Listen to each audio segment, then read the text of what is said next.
রোজ সকালের মতো আজও উপস্থিত হয়েছি উন্নত কৃষি প্রযুক্তির বার্তা নিয়ে। সকলকে স্বাগত জানিয়ে শুরু করছি আজকের অন্নদাতা। সবজি হিসেবে ক্যাপসিকাম বেশ জনপ্রিয় এবং বাজারে এর দাম আর 5টা প্রচলিত সবজির চেয়ে একটু বেশিই থাকে। আমাদের রাজ্যে প্রধানত শীতকালে ক্যাপসিকাম চাষ করা হয়, কিন্তু এর চাহিদা থাকে সারা বছরই। বছরের অন্য ঋতুতে ক্যাপসিকাম চাষ করতে হলে বেছে নিতে হবে পলিথিন বা শেডনেটের গ্রিনহাউস। রঙিন ক্যাপসিকামের চাষ তো গ্রিনহাউসের পরিকাঠামো ছাড়া সম্ভবই নয়। গ্রিনহাউসের পরিকাঠামোয় এবং এ রাজ্যে শীতকালে এর চাষ করলে ভালো ফলন আর সেই সঙ্গে পাওয়া যায় উন্নত গুণমানের ফসল। উত্তর 24 পরগনা জেলার বাদুড়িয়া ব্লকের মোতালেব মণ্ডল সরকারি সাহায্যে পলিথিন মালচিং করে খোলা মাঠে রঙিন ক্যাপসিকামের চাষ করছেন। তিনি তার অভিজ্ঞতা জানালেন। এটা দেখেছি আমাদের বোলাকে ওই একজন লাগিয়েছিল টক বেগুন, মানে টমেটো, যেটা ওখান থেকে দেখে আমি আমাদের কৃষি অফিসে আর কি ওখানে স্যারকে আমি জিজ্ঞেস করলাম যে এইভাবে চাষ করলে কেমন হবে। স্যার বলল যে হ্যাঁ, ওই পলিমালচিংয়ের এতে ক্যাপসিকাম ওটা লাগানো যেতে পারে। সেখান থেকে আমি উৎসাহিত হয়ে ওনারা আমার এই মালচিং পেপারটা দিল। দেওয়ার পরে আমি এই জমি থেকে চাষ দিলাম, 4 থেকে 5 বার চাষ করলাম, মানে ট্র্যাক্টরে চাষ দিলাম, দিয়ে মাটিটা ঝুরঝুরি করলাম, করে মালচিং এবারে বেড তৈরি করলাম। বেড তৈরি করার পরে মালচিং পেপারটা পেতে দিলাম। দেওয়ার পরে আমার এই এটা আছে প্রায় 1.5 বিঘার কাছে জমি।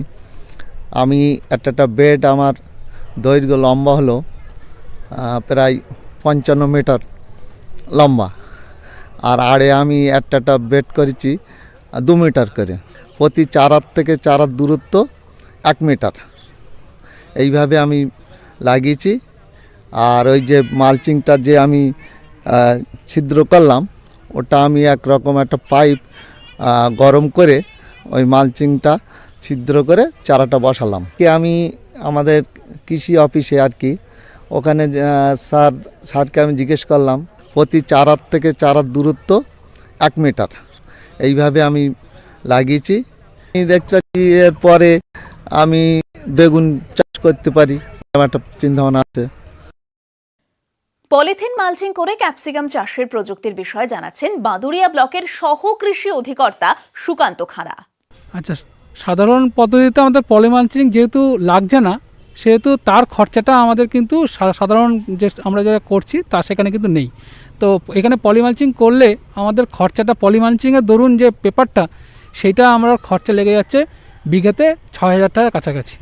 এবং তার সঙ্গে আনুষঙ্গিক খরচা বলতে গেলে আমাদের লেবার লাগছে এটাকে পাতানোর জন্য। এখানে আমি 500 থেকে 600 টাকা লেবারের বাবদ ধরলে 6,500 টাকার কাছাকাছি আমার খরচাটা এই পলিমালচিংয়ের জন্য আমার লাগছে বিঘাতে। কিন্তু এর থেকে আমি যেটা উপকার পেয়ে যাচ্ছি সেটা আমি মোটামুটি দেখতে পাচ্ছি যে এরপরে যে ঘাসটা দমন করার জন্য আমার যে লেবারগুলো লাগতো বা তাদের এখন মজুরি এখানে এলাকাতে সাধারণভাবে 300 টাকার কাছাকাছি এখানে গড় লেবারের খরচা আছে।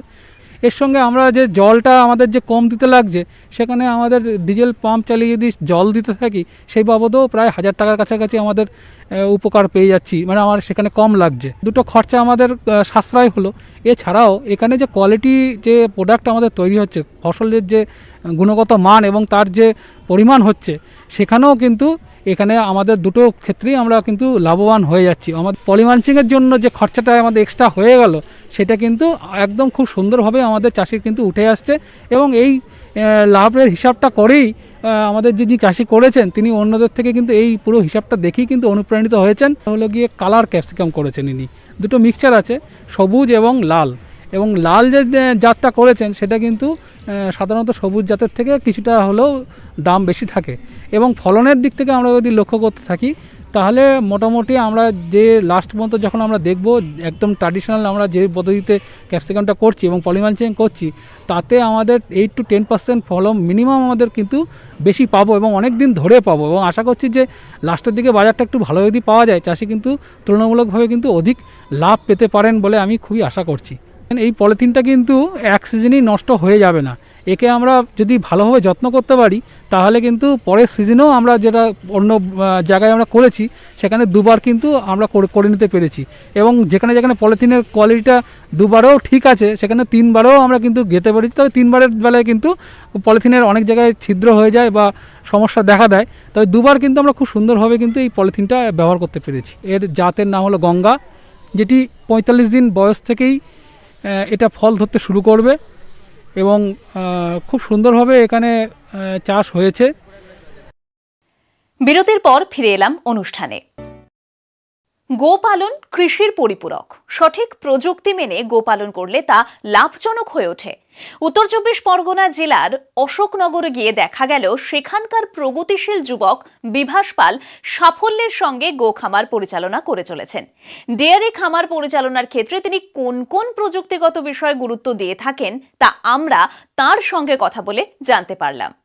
আমার প্রথম বিজনেস ছিল আমার ডিস্ট্রিবিউটার ব্যবসা, তারপর বিভিন্ন রকম বন সুবিধা, তারপর আস্তে আস্তে আমি ছোটো করে একটা ১ বিঘা জমি এখানে কিনি।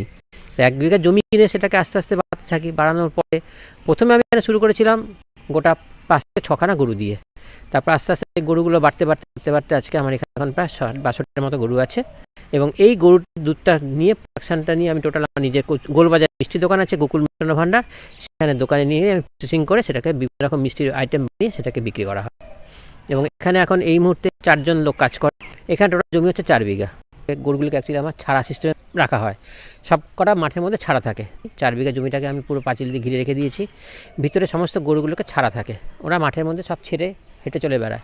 সকালবেলা ঘুম থেকে ওঠার পরে প্রথমে যেটা আমাদের কাজ, সেই গরুগুলোকে জায়গায় নিয়ে আসার পরে ওদেরকে জল, খাবার, ভুসি সব দেওয়া হয়। দেওয়ার পরে এবার মিল্কিং সিস্টেমটা করা হয় ওখানে দাঁড়িয়েই। তারপরে আবার খাওয়া দাওয়া হয়ে গেলে পরে সব গরুগুলোকে ছেড়ে দেওয়া হয়। ছেড়ে দিলে পরে ওরা পুরো ফাঁকা মাটির মধ্যে ঘুরে ঘুরে বেড়ায় নিজেদের মতো ইচ্ছা মতো। তো আবদ্ধ জায়গা পোষা হচ্ছে না এদেরকে, এরা খুব ফ্রিলি চলাফেরা করছে, শরীরটা খুব সুস্থ থাকছে, গরুগুলো স্ট্রেংথ খুব ভালো হয় এবং রোগ শোকটাও কম থাকে, এবং মিল্কিংটাও ভালো হয়, দুধটাও ভালো হয়, এবং ওদেরকে ঠিকমতো টাইম মতো খাওয়া দাওয়া, যত্ন করা, স্নান করানো, এগুলোর জন্য আমার এখানে মোটামুটি ৪ জন লোক আছে। তারা সমস্ত মেশিনে বিচুলি কাটা, আমার ঘাসের চাষ আছে ওখানে ৯ বিঘা, যে ঘাসটা মাঠের থেকে কেটে নিয়ে এসে কাটিং করে ওদেরকে খাওয়ানো হয়, এবং দিনে ২বার খাওয়া দাওয়া হয়, সকালবেলা একবার, সন্ধ্যার সময় একবার, ২বার মিল্কিং করা হয়। এবং মিল্কিং যেটা আমার নিজস্ব লোক আছে, সে আমার সকালবেলা চলে আসে, এসে মিল্কটা ধুয়ে নিয়ে, গরুগুলোকে ধুয়ে মিল্কিংটা নিয়ে গিয়ে আমার টোটাল কারখানায় চলে যায়, আমার মিষ্টি দোকানের কারখানায়। ২ রকম খাওয়ার হয় আমাদের এখানে, একটা দানা ভুসি খাওয়ার হয়, আরটা হচ্ছে গিয়ে আপনার ঘাস এবং বিচুলি খাওয়া দেওয়া হয়। দানা ভুসি যে খাওয়াটা দেওয়া হয় ওদের বডি মেনটেন্যান্সের জন্য পার গরু ২ কেজি হচ্ছে বডি মেনটেন্যান্সের জন্য দিতে হয়, এবং তারপরে ধরুন কোনো গরু যদি ১০ কিলো দুধ দেয় তাকে তার জন্য ৫ কিলো, দ্যাট মিনস তার জন্য টোটাল খাওয়ার কন্ট্রিবিউশন হচ্ছে কি ৫ 2 ৭ কিলো খাওয়ার। এই ৭ কিলো খাওয়ারটাকে আমরা ২বারে ভেঙে দিই, একবার ৩.৫ কিলো, একবার ৩.৫ কিলো। এটা সকালবেলা একবার, একবার সন্ধ্যার সময় একবার, এটা দেওয়া হয়। এই খাবারটা আমরা বিভিন্ন মার্কেট থেকে কালেকশন করে নিয়ে আসি, যেমন আমার খাবারের মধ্যে থাকে গম ভুসি থাকে, ভুট্টা থাকে, ছোলার চুনি থাকে, সর্ষের খোল থাকে, কিনে নিয়ে এসে নিজেরা ম্যাশটাকে মিক্সিং করে নিই, এবং তার সাথে খাবারের সাথে যেটা দেওয়া হয় লবণ দিতে হয়, এবং তাতে মিনারেল মিক্সচার দেওয়া হয় আর ক্যালসিয়াম দেওয়া হয়। ৭০টা গরুর মধ্যে এখন দুধের ক্যাপাসিটির মধ্যে আছে ২৬ থেকে ২৭ খানা গরু। এই ২৬ খানা থেকে ২৭ খানা গরুর মধ্যে আমি সকালবেলা দুধ পাচ্ছি ১৭০ থেকে ৮০ কিলো, আর বিকেলবেলা দুধ পাচ্ছি আমি ৮০ কেজি। টোটাল আমার ২৪০ থেকে ২৫০ কিলো দুধের মধ্যে প্রোডাকশন আছে। দুধের গরুর খাবারের একরকম খাবার হয়, এবং বাছুরের খাবারগুলো অন্যরকমভাবে, ২ রকম খাবার আমরা মিক্সিং করি। বাছুরদের জন্য একরকম খাবার দিই, আর বড়দের জন্য যেটা দুধের মধ্যে আছে তাদের খাবারটা একটু অন্যরকম থাকে। এবার বাছুরের খাবারের মধ্যে থাকে আপনার ওই গম ভুসি থাকে, ছোলার চুনি থাকে, আর সর্ষের খোল থাকে। এই ৩টে দিয়ে বাছুরের খাবারটা তৈরি করা হয়। বাছুরগুলোকে আমার একটা সাইডে রাখা রয়েছে, আর বড় গরুগুলোকে যেগুলো দুধ দেয় তারা হচ্ছে ওই সাইডটা রয়েছে। এইভাবে খাবারটা দেওয়া হয়। খাবার আমার বিভিন্ন রকম মালে কেনা পড়ে, যেমন আপনার ভুট্টা, এই মুহূর্তে ভুট্টা রেট হচ্ছে কি আপনার ১৬ টাকা ৫০ পয়সা পার কেজি কেনা পড়ে। আমরা একবার ১০ কুইন্টাল ১৫ কুইন্টাল করে মাল নিয়ে আসি। তারপরে ধরুন বিভিন্ন রকম সর্ষের খোলটা পড়ছে এই মুহূর্তে আপনার ২৯ টাকা পার কেজি, ছোলা চুনি পড়ছে আপনার ২৪ টাকা পার কেজি। আমরা ৭ দিনের খাবারটা একবারে নিয়ে আসি। ৭ দিনের খাবার আনতে আমার ৪৬,০০০ টাকার মতো খরচা আছে। নর্মালি আমি এখান থেকে প্রতিদিন ১৬ থেকে ১৭ লিটার দুধ বিক্রি করি, যার দাম হচ্ছে কি আপনার ৫০ টাকা পার লিটার আমি বিক্রি করি। সব কিছু বাচ্চার দিয়ে মোটামুটি লেবার খাটিয়ে টাটি মোটামুটি ১-১.৫ টাকা পার ডে থাকে আমার এখানে। প্রায় আজকে ১০ বছর ধরে হচ্ছে চলে আমার ফার্মের বয়স, ১০ বছর ধরে করছি আমি এখানে ফার্ম। এখানে এবার কথা হচ্ছে গিয়ে প্রথমে আমি ছোটো করে শুরু করেছিলাম, এবার আস্তে আস্তে সেটা বেড়েছে। এখন পার ডে আমার সব কিছু খরচ দেখুন, আমার এখানে প্রথম দুধটা হয়ে যাচ্ছে, দুধটা থেকে চলে যাচ্ছে আমার মিষ্টির দোকান থেকে চলে যাচ্ছে ওখানে মিষ্টি প্রোডাকশন করে বিক্রি করা যেটা। এবার কথা হচ্ছে গিয়ে আপনি যে বলছেন ২১০ লিটার দুধ পার ডে ইনকাম হচ্ছে আর কি, তো এটা বিক্রি করলে কত টাকা হতো আর? যদি দুধটা যদি আমি নিজে বিক্রি করতাম তাহলে খুব বেশি হলে 40 টাকা পার লিটার বেচতে পারতাম, কিন্তু সেক্ষেত্রে ধরুন আমি নিজের দোকানে যেহেতু বেচতে পারছি সেখানে আমার মার্জিন অফ প্রফিটটা অনেক বেশি। প্রথম কথা, দুধটাকে আমাকে অন্য কারো হাতে দিতে হচ্ছে না, নিজের রিকোয়ারমেন্ট আমি ফুলফিল করতে পারছি। এবং আমার সবচেয়ে বড় জিনিস, আমার দোকানে খুব গুডউইল হয়েছে, যে নিজস্ব দুধের একটা প্রোডাকশান এবং আমার মার্কেটটা ভালো তৈরি হয়েছে। এটা হচ্ছে সবচেয়ে বড় অ্যাডভান্টেজ। এবং লোককে আমি যেটুকু দিতে পারছি সলিড দিতে পারছি, দুধটা কোয়ালিটি ভালো, এটা হচ্ছে সবচেয়ে বড় জিনিস। কোয়ালিটি মিষ্টি তৈরি করতে পারছি, কোয়ালিটি মিষ্টি তৈরি করে আমার গুডউইলটা ভালো হয়েছে দোকানের লেগে যায়। আমার 9 বিঘা ঘাস চাষ আছে, 9 বিঘা ঘাসটা পুরোটাই আমার নিজস্ব লেগে যায় এবং আমি পুরোটাই গরুকে খাওয়ানোর জন্য করেছি। সবচেয়ে বড় জিনিস, আমি কোনো গরুকে কোনো হরমোন ইঞ্জেকশন পুশ করি না, ব্রিডিং করাই, বাচ্চা দেয়, সে বাচ্চাকে আবার নেক্সট প্রজন্ম তৈরি করছে। ফার্মটা বড় হচ্ছে, এতে ফার্মটা বড় হচ্ছে এবং আমাকে অন্য কারোর কাছ থেকে মুখাপেক্ষি হয়ে বসে থাকতে হচ্ছে না যে আমাকে ওইখান থেকে একটা গরু কিনে নিয়ে আসতে হবে, এই কিনে আসতে হবে। আমার নিজের ঘরের গরু নিজে প্রোডাকশান হচ্ছে এবং এই ক্লাইমেটে ওরা তৈরি হয়ে যাচ্ছে, তাতে ওদের রোগ শোকটা কম থাকছে। সমস্যা যেটা হয় তার জন্য আমাদের কেভিকের লোকজন আসে, ওনারা আমাকে যথেষ্ট সহযোগিতা করেন।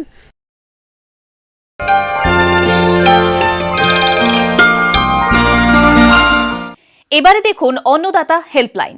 দর্শকেরা আমাদের কাছে বিভিন্নভাবে যে প্রশ্ন করে থাকেন তার উত্তর নিয়েই সাজানো হলো অন্নদাতা হেল্পলাইন। মুর্শিদাবাদ জেলার হরিহরপুর থেকে অন্নদাতার দপ্তরে ফোন করেছেন আমজাদ মণ্ডল, আর নদিয়ার করিমপুর থেকে অন্নদাতার দপ্তরে ফোন করেছেন সন্দীপ বিশ্বাস। তারা লঙ্কা চাষ করেছেন। এখন দুজনেরই গাছে মাকড়ের উপদ্রব দেখা দিয়েছে। এর নিয়ন্ত্রণ কিভাবে করবেন সে বিষয়ে তারা জানতে চেয়েছেন। আমজাদ সাহেব এবং সন্দীপ বাবু, আপনাদের প্রশ্নের উত্তরে অন্নদাতার বিশেষজ্ঞের পরামর্শ জানাচ্ছি। লঙ্কার জমিতে মাকড়ের আক্রমণ দেখা দিলে তার নিয়ন্ত্রণে সুসংহত পদ্ধতি অবলম্বন করতে হবে। ছোট ছোট এই মাকড়গুলো লঙ্কা গাছের পাতার নিচের দিকে থাকে। এরা পাতার রস চষে খায়। আক্রান্ত পাতায় অনেক সময় সাদা রঙের ছিটছিট দাগ দেখা যায়। এর ফলে পাতা হলুদ হয়ে ঝিমিয়ে পড়ে, নিচের দিকে বেঁকে যায় এবং শেষে ঝরে পড়ে। নির্দিষ্ট দূরত্বে লঙ্কার চারা রোপণ করলে এবং পরিষ্কার পরিচ্ছন্ন চাষ পদ্ধতি অবলম্বন করলে লঙ্কার জমিতে পোকার উপদ্রব কম হয়। মাকড়ের নিয়ন্ত্রণে উদ্ভিদ খাদ্য ব্যবস্থাপনার ক্ষেত্রেও গুরুত্ব দেওয়া দরকার। অধিক মাত্রায় নাইট্রোজেন ঘটিত সার প্রয়োগ করা চলবে না। সুসংহত উপায়ে গাছের খাদ্য যোগান দিতে হবে। গ্রীষ্মকালে অনেকদিন বৃষ্টি না হলে লঙ্কার জমিতে মাকড়ের উপদ্রব বাড়ে। তখন শুধুমাত্র জল স্প্রে করলেও উপকার পাওয়া যায়।